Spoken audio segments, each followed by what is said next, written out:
사무엘상 말씀 계속 증거하고 있습니다. 지난주 내용 좀 기억나십니까?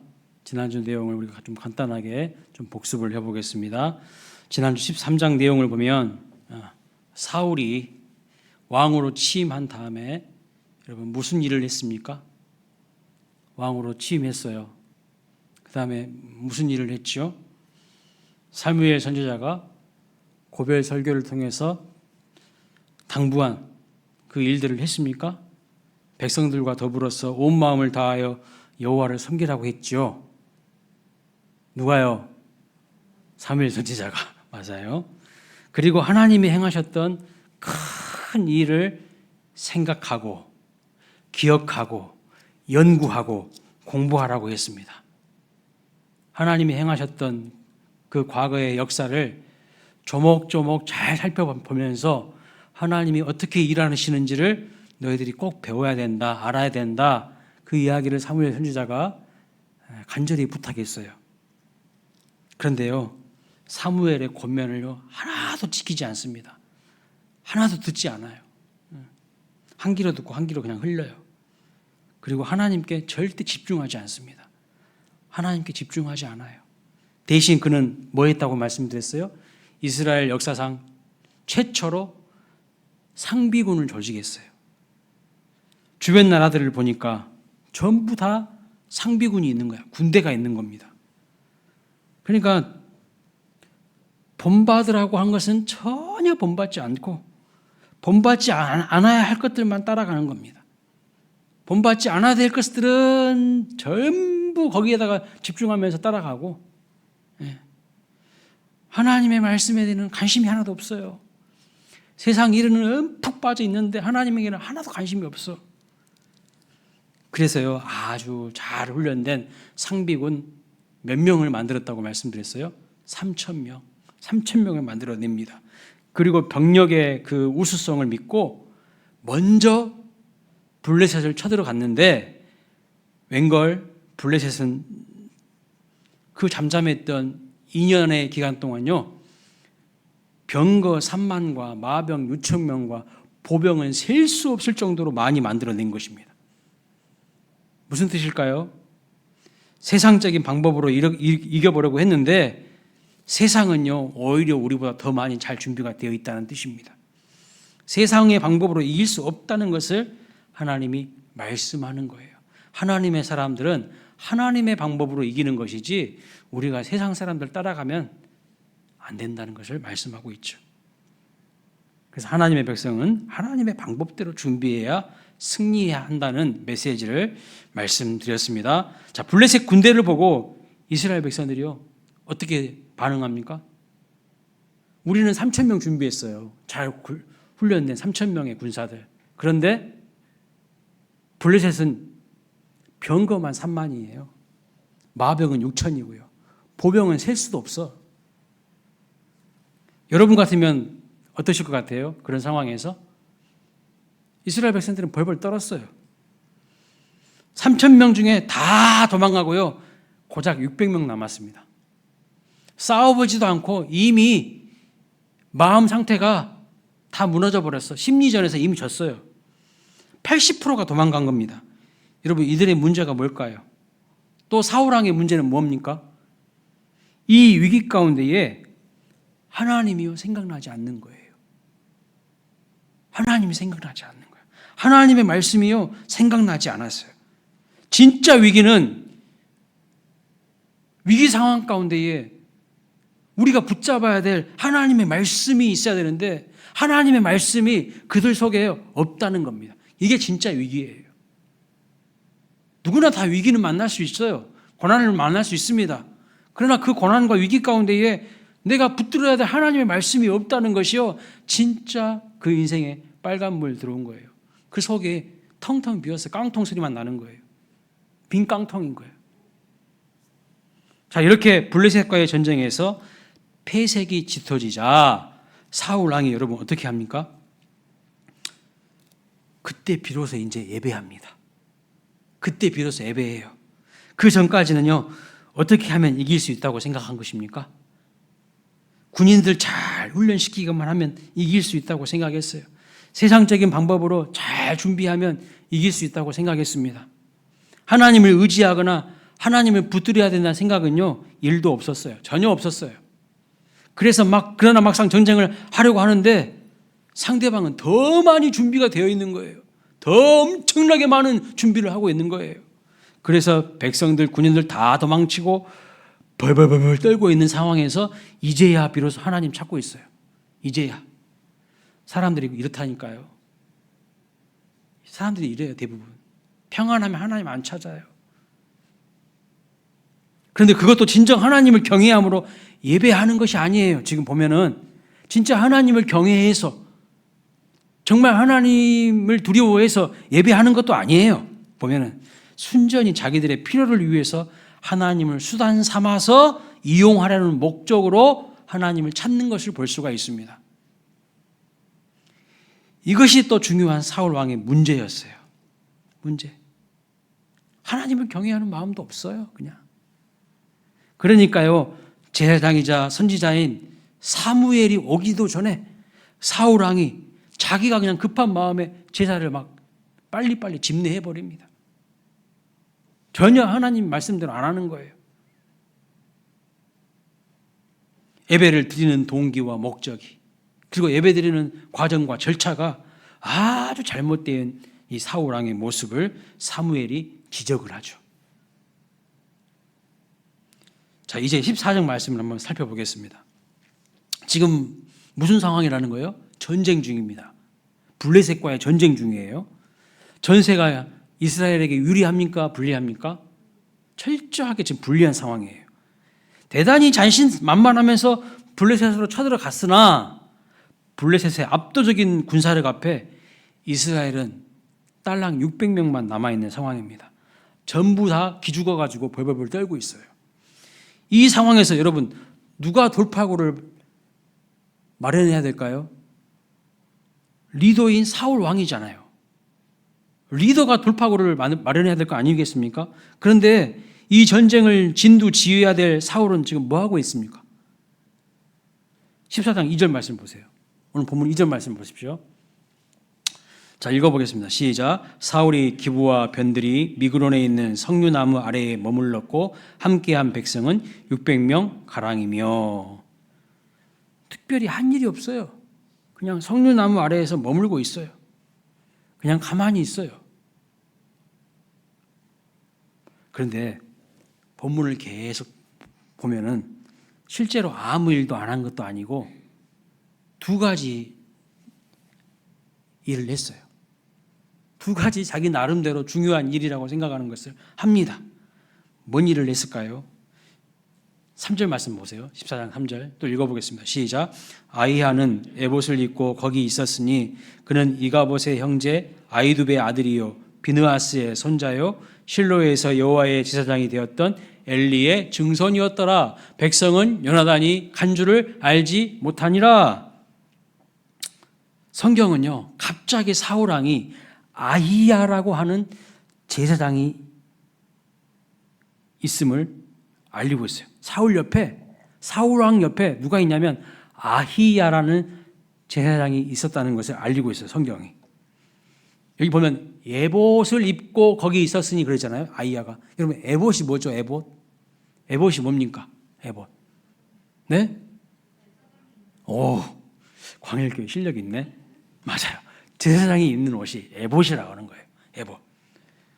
그러니까 에봇은 제사장이 입는 옷입니다. 성경은 아히야가 어떤 사람이라고 말하는 거예요? 제사장이라고 말하고 있는 거예요. 제사장. 근데 엘리 제사장의 증손이라고 말씀하고 있어요. 엘리 제사장의 증손. 이것이 지금 굉장히 중요한 포인트예요. 왜냐하면 지금 블레셋과의 전쟁을 시작할 때 사울 왕 옆에는 제사장이 있었습니까? 없었습니까? 없었어요. 블레셋과 전쟁할 때 사울 왕 옆에 제사장이 없었습니다. 제사장이 없었기 때문에 그런 제사를 드릴 수 없었고, 사무엘이 자기가 사울 왕이 있는 그곳에 갈 때까지 기다리라고 그랬어요. 제사는 누가 집례하는 겁니까? 왕이요? 아니요, 제사장이에요. 제사장이 진미하는 거예요. 그런데 사무엘이 오기 전에 사울이요 급한 마음에 절차를 위배하고 경계를 뛰어넘어서 하나님께 예배를 드렸어요. 그래서 사무엘 선지자에게 엄청난 꾸중을 듣습니다. 그러고 나서 어떤 일이 일어나냐면 사무엘상 13장 15절 말씀 보세요. 사무엘상 13장 15절 이렇게 되어 있습니다. 읽어볼까요? 사무엘이 일어나 길갈에서 떠나 베냐민 기브아로 올라가니라. 무슨 말이냐면 제사장 사무엘이 떠나버리는 거예요. 떠나버리는 거예요. 사무엘이 사울에게 망령되이 행한 것이라고 꾸중을 하면서 왕의 나라가 길지 못할 것이라고 이야기를 하면서 이제 사울을 떠나버립니다. 사울을 떠나버리는 거예요. 그런데 사무엘이 떠나가고 나자 사울이 사무엘을 대체할 제사장 하나를 찾아왔다는 거예요. 그게 누구예요? 그게 아이야라는 거예요. 그게 아이야라는 거예요. 그것이 지금 위기 상황에서 사울이 한 첫 번째 일이에요. 사울이 한 첫 번째 일이 뭐라는 거예요? 사무엘이 떠나가 버리니까 아이야라고 하는 제사장 하나를 불러가지고 오는 거예요. 선지자요 제사장이었던 사무엘이 떠나자 사울은 아이야라는 제사장을 찾아서 자기 옆에 두었습니다. 그래서 성경은 의도적으로 이 아이야를 소개하면서 그의 족보를 기록하고 있어요. 그의 족보를. 그가 어떤 집안 사람인가 봤더니 어떤 집안 사람입니까? 그렇죠. 하나님 앞에 불순종했던 엘리 제사장의 후손이에요. 엘리의 증손이라고 말씀하고 있어요. 그래서 이 사람에 대한 소개를 시작하면서 이스라엘에게서 하나님이 떠났다는 뜻을 가진 이가봇으로부터 시작을 하는 것을 볼 수 있어요. 이가봇이라는 말의 뜻이 뭡니까? 하나님이 떠났다라는 뜻이에요. 하나님의 영광이 떠났다. 이 엘리 가문은 더 이상 제사장 직분을 수행할 수가 없는 집안이에요. 하나님 앞에 버림받은 집안이에요. 이 엘리 제사장 집안의 운명에 대하여서 이미 사무엘상 2장에 보면 예언이 다 되어 있습니다. 다시 말씀드리지만 엘리가 타락한 인물이었고 그의 두 아들이 이름이 뭡니까? 홈리와 비느하스죠. 그 홈리와 비느하스도 하나님 앞 보시기에 엉망진창인 제사장이었어요. 사무엘의 어린 시절 얘기입니다. 어느 날 한 하나님의 사람이 찾아와서 엘리 집안에 대해서 예언을 하신 것이 있습니다. 사무엘상 2장 35절 말씀 볼까요? 읽어보겠습니다. 시작. 내가 나를 위하여 충실한 제사장을 일으키느니 그 사람은 내 마음 내 뜻대로 행할 것이라. 내가 그를 위하여 견고한 집을 세우리니 그가 나의 기름 부음을 받은 자 앞에서 영구히 행하리라. 누구 말하는 것일까요? 충실한 제사장을 일으키겠다고 세우겠다고 말씀합니다. 누굴까요? 누구 이야기입니까? 사무엘 이야기입니다. 엘리 집안은 제사장의 사명이 끝난 거예요. 하나님이 버리셨어요. 교만하고 하나님 뜻대로 행하지 않기 때문에 버리셨어요. 그리고 하나님 보시기에 충실한 제사장을 일으키실 건데 그 사람이 바로 사무엘이라고 말씀합니다. 그러면 엘리 집안 제사장은 어떻게 되는가 궁금하시죠? 그 다음 절에 말씀하고 있습니다. 2장 36절 읽어볼까요? 시작. 내 집에 남은 사람이 각기 와서 은 한 조각과 떡 한 덩이를 위하여 그에게 엎드려 이르되 청하노니 내게 제사장의 직분 하나를 맡겨 내게 떡 조각을 먹게 하소서 하리라 하셨다 하니라. 이것이 바로 엘리 집안에 대한 예언입니다.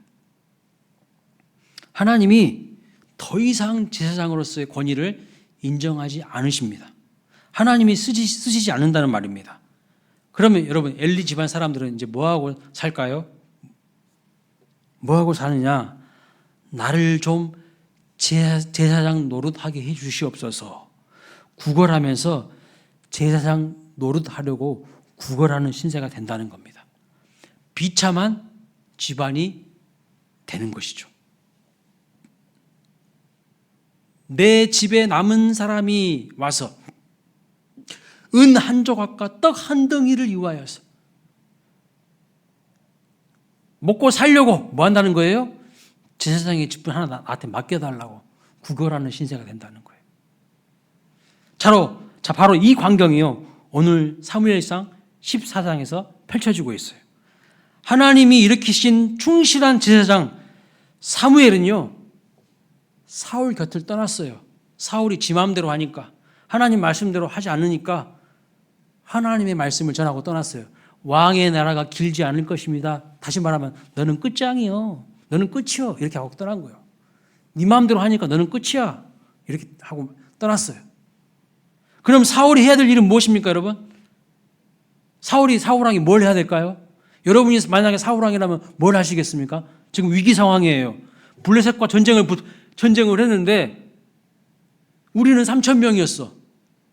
근데 적은 헤아릴 수도 없는 많은 군인들이 있어. 그 모습을 보고 다 쫄아가지고 벌벌 떨고 다 도망가 버렸어. 600명밖에 안 남았어요. 그리고 제사장도 없어. 자기 곁에는 제사장도 없다고요. 그럼 여러분이 사울왕이라면, 이 전쟁을 진두지휘해야 될 리더라면 여러분은 뭘 할 것 같습니까? 하나님께 통곡해야 돼요. 통곡해야 돼. 지금 다시 하나님의 종 사무엘을 찾아가서 내가 무엇을 잘못했는지 좀 알려주시고 내가 올바른 길을 갈 수 있도록 지도해달라고 간절히 부탁해야 되지 않겠습니까? 간다고 가세요 하고 그냥 내버려둬요? 그런데 사울은 그렇게 하지 않습니다. 교만하거든요. 그렇게 하지 않아요. 사무엘이 떠난 뒤 그는 사무엘을 대신할 제사장 한 명을 고용해요. 그의 이름이 누구냐면 아이야인 거예요. 엘리의 증손 아이야인 거예요. 아이야는 무엇이 필요했습니까? 아까 말씀에 은 한 조각과 떡 한 덩이 월급이 필요했던 사람이에요. 은 한 조각과 떡 한 덩이 월급이 필요했던 사람입니다. 그러니까 돈만 주면 제사장 노릇할 준비가 되어 있는 사람, 그저 먹고 살기 위해서 일자리가 필요했던 사람입니다. 하나님이 버린 집안 사람이에요. 소명과 사명이 아니라 일자리 때문에 목회자 노릇해야 되는 사람, 그리고 그런 목회자라도 필요한 사울, 그 모습을 오늘 성경 우리에게 보여주고 있는 거예요. 그렇고 그런 별 볼 일 없는 두 사람이 만난 겁니다. 하나님이 떠난 사울왕과 하나님의 은총이 떠난 제사장의 만남이죠. 둘 다 하나님이 없는 사람들이에요. 둘 다 하나님이 없는 사람들이라고요. 그런데요, 사울은 전혀 상관없습니다. 그저 종교적인 의식을 행해줄 제사장만 있으면 되는 것이죠. 여러분 이해가 되십니까? 하나님이 인정하시는 제사장이 아니에요. 아이야는. 사울도 사울이지만 아이야도 여러분 웃긴 사람 아닙니까? 사울이 부른다고 돈 줄 테니까 그거 받고 제사장 노릇하라는 거죠. 비극적인 만남이에요. 비극적인 만남. 바라기는요, 제가 아이야 되지 않기를 바랍니다. 여러분이 사울 되지 않기를 바랍니다. 사울에게도 하나님이 없어요. 아이야에게도 하나님 없어요. 하나님이 다 떠난 존재들이에요. 오늘날 사울 같고 아이야 같은 지도자들이 너무 많습니다. 우리가 사울처럼 아이야처럼 되지 말라는 법이 없죠.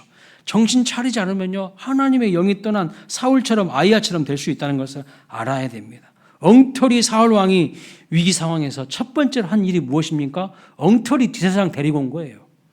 엉터리 제사장 한 명 데리고 와서 종교 행위 해달라는 거예요. 그냥. 하나님 경외하는 마음이 있습니까? 하나님 경외하는 마음 하나도 없어요. 사울왕이요, 위기 상황에서 두 번째로 한 것은 무엇일까요? 그것은 매우 종교적인 일을 합니다. 매우 종교적인 일을 해요. 자, 본문 14장 18절 말씀 보십시오. 14장 18절 읽어보겠습니다. 시작. 사울이 아이야에게 이르되 하나님의 궤를 이리로 가져오라 하니 그때 하나님의 궤가 이스라엘 자손과 함께 있음이니라. 세상에 전쟁을 시작했는데요, 언약궤가 함께 있지 않았어요. 그래서 아이야를 통해서, 제사장을 통해서 언약궤를 가지고 오라고 사울왕이 명령을 하는 겁니다. 여러분 이거 어디서 많이 본 장면 아닙니까? 어디서 봤어요? 어디서 많이 본 장면이잖아. 과거 사무엘상 4장에서 이스라엘 백성들이 했던 실수를 또 반복하고 있어 지금. 한 번 실수해가지고 한 번 쥐어 터졌으면 됐지 또 반복하고 있어요. 사무엘상 4장에서도요 이스라엘과 블레셋 간의 전쟁이 벌어졌잖아요. 근데 전황이 불리해지니까요 뭘 하냐면요 언약궤를 가지고 옵니다. 그 당시는 사사시대 아닙니까? 자기들 마음대로 자기들 소견대로 살았던 시대입니다. 이스라엘이 전혀 하나님의 뜻대로 살지 않았던 시대입니다. 하나님 뜻대로 살지 않던 시대예요. 자기가 왕되어 있던 시대예요. 그런데 전쟁에서 지고 있으니까 그때 비로소 이제 언약궤 찾습니다. 언약궤를 찾아요. 하나님의 임재를 상징하는 언약궤를 가져오면 우리가 전쟁에서 이길 수 있다는 심리가 깔려 있는 거예요. 그러니까 언약궤를요 뭐처럼 사용한 겁니까? 부적처럼 사용한 거예요. 부적처럼. 완전 엉터리 사이비 신앙이죠. 하나님의 말씀에 순종하지도 않는데 하나님을 경외하지도 않는데 지금 위기 상황이니까 자기들의 불안한 심리를 누그러뜨리고 하나님을 믿지도 않으면서 이것만 있으면 뭔가 좋은 일이 있을 것이라고 하는 마음으로 언약궤를 우상 삼아 부적처럼 이용하는 것을 볼 수가 있어요. 하나님 매우 싫어하는 짓만 골라서 하고 있어요. 사무엘상 4장에서도 그래 해가지고 엄청나게 쥐어터졌으면서 또 똑같은 짓을 또 하고 있어요.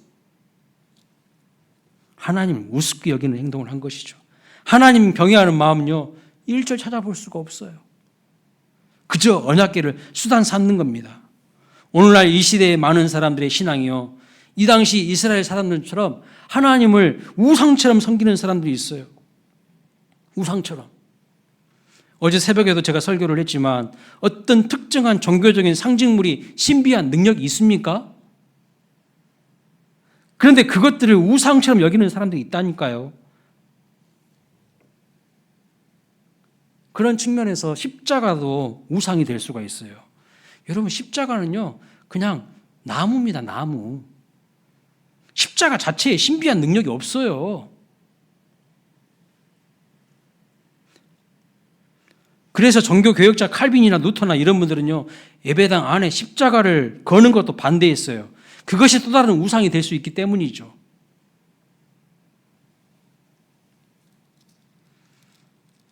성가대나 목사님들이 가운을 입는 것도 마찬가지입니다. 천조가리에 무슨 신비한 능력이 있습니까? 거기에 거룩한 능력이 있는 것이 아닙니다. 하나님과의 친밀한 영적인 사귐과 교제도 없고 하나님을 경외하지도 않으면서 종교적인 어떤 물건을 우상처럼 부족처럼 여기는 것은요 하나님께서 매우 가증스럽게 싫어하시는 행동이에요.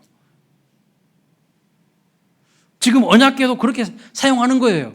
하나님 경외하지도 않아요. 하나님 믿지도 않아요.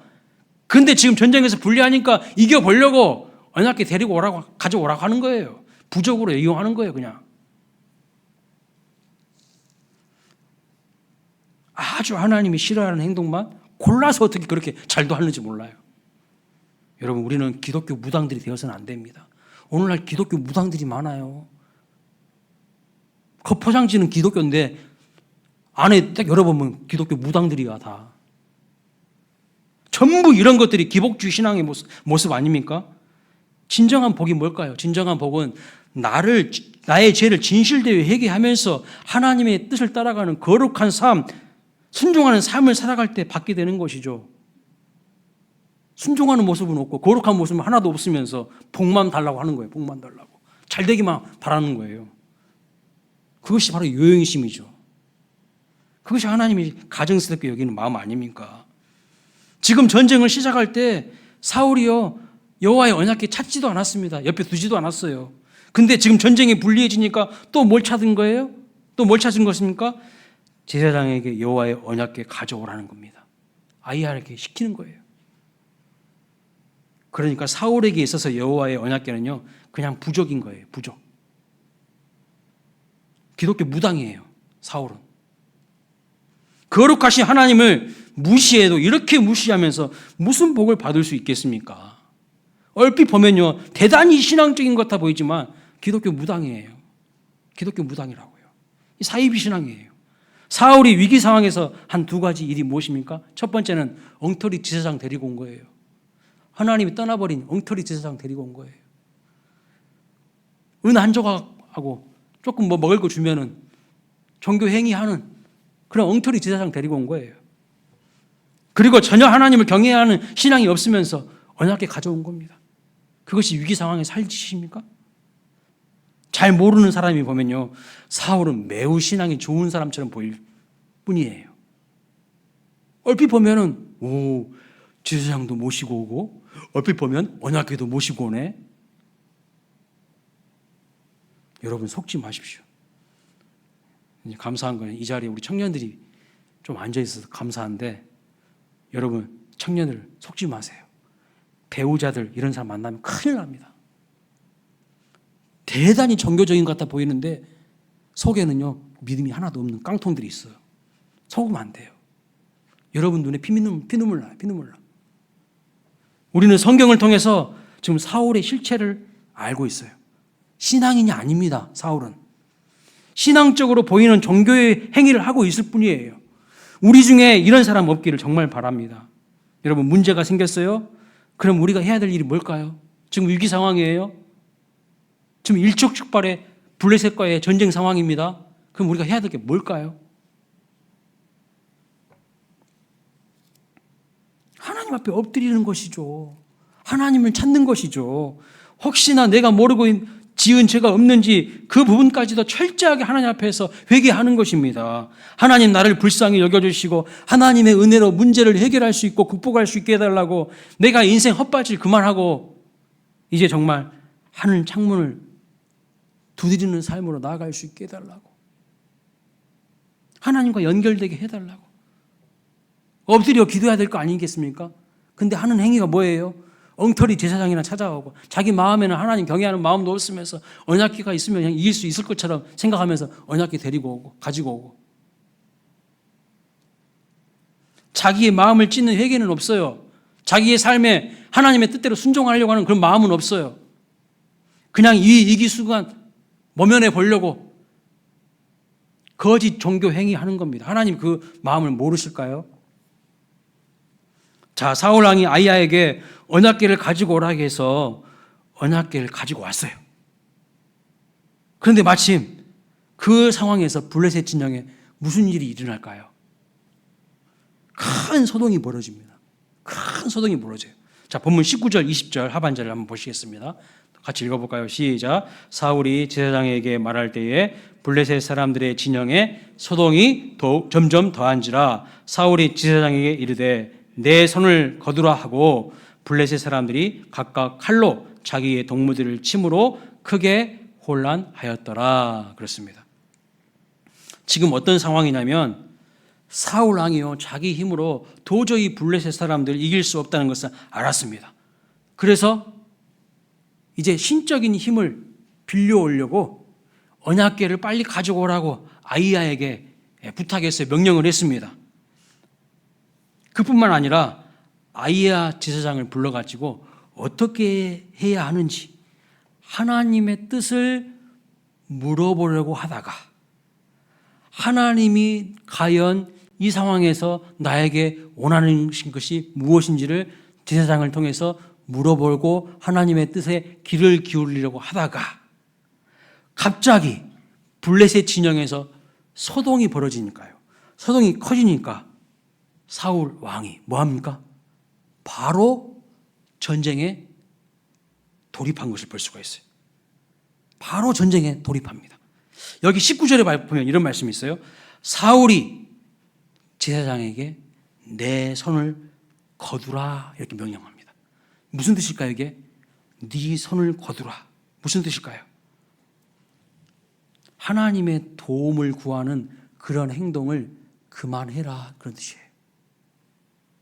하나님의 뜻을 물어볼 필요도 없고 도우심을 구할 필요도 없다는 것입니다. 여러분 제사장이 왜 손을 거두겠습니까? 제사장이 손으로 하는 것은 무엇일까요? 하나님의 도움을 구하는 행위죠. 하나님의 뜻을 묻는 행위죠. 근데 그래서 그만하라는 거예요. 그러니까 하나님 뜻 물어볼 필요도 없고 도우심을 구할 필요도 없다는 뜻입니다. 제사장에게 그 손을 거두라고 그랬어요. 여기서 중요한 것은 왜 사울 왕이 하나님께 하나님의 뜻을 묻고 하나님의 도우심을 구하는 폼을 잡으려고 하다가 그만 중지시키고 전쟁에 바로 뛰어들었을까요? 왜요? 이것은 사울 왕에게 하나님과 일 중 어떤 것이 더 중요한지를 보여주는 거예요. 하나님과 일 중 어떤 것이 더 중요한 건지 보여주는 겁니다. 사울 왕에게 중요한 것은요, 하나님께 물어보는 것이 아니고 일 자체였어요. 일 자체. 이것이 더 중요한 거야. 하나님께 기도하고 하나님의 뜻을 구하는 것은 시간이 많고 할 일 없는 인간들이 하는 것이지, 이렇게 지금 바쁠 때에는 일부터 하는 것이 더 중요하다고 생각한 겁니다. 어떻게 보면 대단히 기동성이 있고 순발력이 있는 사람처럼 보여요, 사울은. 그렇지 않습니까? 지금 적진에서, 블레셋 진영에서 자기들끼리 막 소동이 막 일어난 거야. 지금 때는 이 타이밍이네. 이때 쳐들어가야지. 자기들끼리 막 싸우고 있을 때, 소동이 막 커져갈 때, 그때 내가 공격해야지 이기겠지. 되게 순발력 있고요, 민첩하고요, 똑똑하고요, 기동성이 있어 보여요. 그리고 결과적으로도 그 싸움에서 이겼어요. 여러분, 이것이 진정한 형통일까요? 이것이 진정한 성공일까요? 이것이 하나님의 축복일까요? 아닙니다, 여러분. 속지 마세요. 이거 형통 아니에요. 이거 성공 아니에요. 속지 마세요. 왜 사울은 하나님께 묻고 도움을 구하려던 행동을 지금 멈추고 있을까요? 하나님이 지금 다급한 상황인데 더디 응답하시면 기회를 놓칠 수 있을 거라고 생각을 한 겁니다. 또 한 가지는요, 하나님이 자신의 생각과 방대되는 응답을 하실까 봐 두려웠던 거예요. 대개 신앙이 어릴 때 나타나는 특징이 무엇이냐면 자기 자신이 완벽한 계획을 세워놓는 겁니다. 이것은 이렇게 해야 되고 저것은 저렇게 해야 되고, 자기가 세워놓은 것에 대해서 하나님도 바꿀 수 없다고 생각하면서 하나님이 자기 계획을 바꾸실까 봐 두려워해요. 신앙이 어릴 때 나타나는 모습이에요. 내가 원하는 대로 해줘야 되는 거야. 그 사울의 문제가 무엇입니까? 하나님이 얼마나 자기를 사랑하시며 깊이 생각하시는지 믿지 못하는 거예요. 하나님을 믿지 못하는 겁니다. 하나님은 우리를 어려움 가운데 방치해 두시고 그냥 가만히 시간만 보내시는 분이 아니시죠. 그런데 사울은요, 하나님을 믿지 못하니까 하나님께 물어보려고 폼을 좀 잡으려고 하다가 묻지 않고 바로 자기 방법대로 전쟁을 한 겁니다. 전쟁을 하는 사람에게 있어서 중요한 것이 뭘까요, 여러분? 여기 군대 갔다 오신 분들은 아실 거예요. 전쟁을 하면서 중요한 게 뭐냐면요, 통신이에요, 통신. 본부와 계속 연락을 주고받아야 돼요.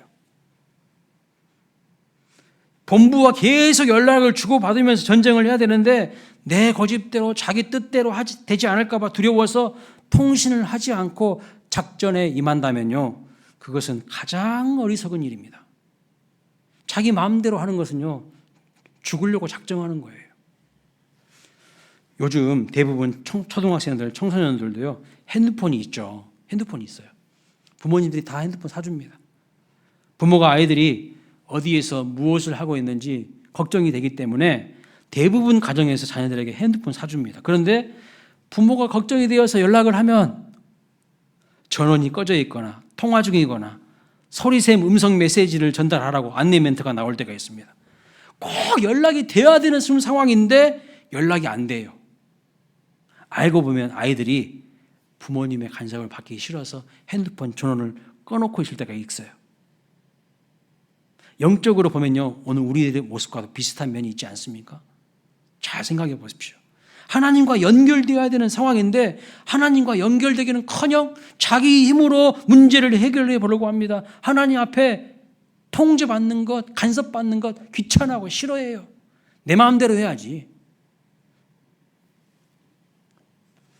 이 일은 열심히 하는 것 같은데 전혀 하나님의 뜻대로 하지 않는 불필요한 일을 하는 사람들이 많이 있어요. 예수님은 그렇게 말씀하셨잖아요. 많은 음식을 준비하기 위해서 바쁜 마르다를 기뻐하시지 않았어요. 바쁜 마르다를 예수님이 기뻐하시지 않았다고요. 그 대신에 예수님의 발 아래에서 주님의 말씀을 들으려고 여러분처럼 이렇게 귀한 시간 내서 앉아있는 마리아에게 뭐라고 말씀하셨습니까? 네가 더 좋은 편을 택했다고 말씀했어요. 네가 더 좋은 편을 택했다고 칭찬하셨습니다. 하나님은요, 우리가 우리 생각대로 많은 일을 하시는 것을 좋아하시는 것이 아니라 하나님과 소통하면서 하나님과 연결되면서 일하는 것을 좋아하십니다. 네 마음대로 많은 일을 해봤자 그거 하나님하고 아무 상관없는 일이에요. 사울의 어리석음과 안타까운 점은요, 뭡니까? 예배 없이 하나님과 연결됨 없이 일만 많이 하는 사람이에요. 진짜 형통할까요? 그게 성공일까요?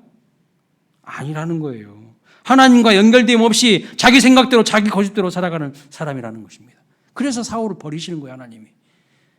네 마음대로 하려면 나는 너랑 상관없다.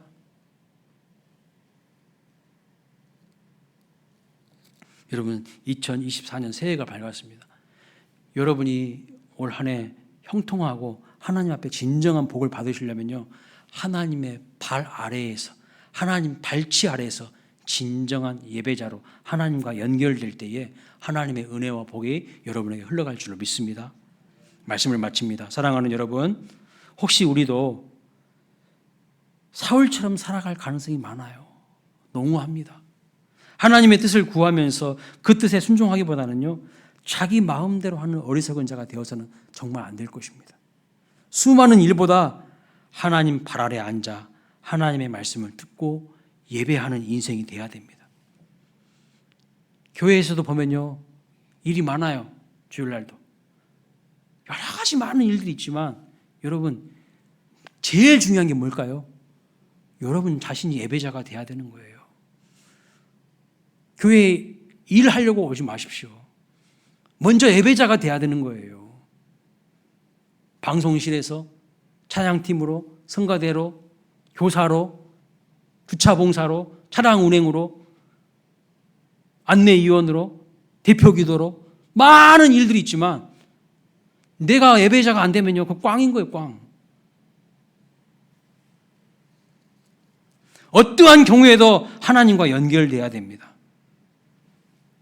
그리고 어떤 물건이 나에게 복을 주는 게 아니에요. 그것은 우상숭배이고요. 사울의 문제는 언약궤를 부적처럼 우상숭배한 것입니다. 진정한 복은 나의 죄를 진실되이 회개하면서 하나님의 뜻을 따라가는 거룩한 삶을 살아갈 때, 순종하는 삶을 살아갈 때에 하나님께 받게 되는 거예요. 사울이 제사장에게 뭐라고 말씀합니까? 내 손을 거두라고 했다면 우리는 어떻게 해야 될까요? 정말 우리는 거두어야 될까요? 세상 사람들이 오늘 우리에게 말합니다. 네 손을 거둬. 뭐 하려고 너 지금 하나님 앞에 가서 엎드리고 있어? 뭐 하려고 하나님 앞에 손 내밀고 있어? 거둬. 빨리 일해야지. 지금 뭐 하고 있어 너 지금? 이렇게 한다고 될 것 같아? 세상 사람들이 그렇게 말할 거예요. 여러분, 그 말에 콧방귀를 끼셔야 돼요. 여러분은 하나님 앞에 딱 붙어가지고요, 내 손을 하나님 앞에 내밀어야 돼요. 그래야 승리할 수 있어요. 내 손을 거두라고 합니다. 사울은 하나님과 연결되지 말라는 거예요. 그리고 네 힘으로 해보라는 거예요. 네 힘으로. 오늘 마귀가 딱 이걸 유혹하고 있어요. 오늘 우리에게. 하나님께 여러분의 손을 힘있게 내밀고 혈리증 걸린 여인이요, 예수님의 옷자락을 붙잡은 것처럼 주님을 붙드심으로 더욱 큰 은혜를 경험할 수 있는 2024년 복 있는 인생이 되시기를 주님의 이름으로 축원합니다.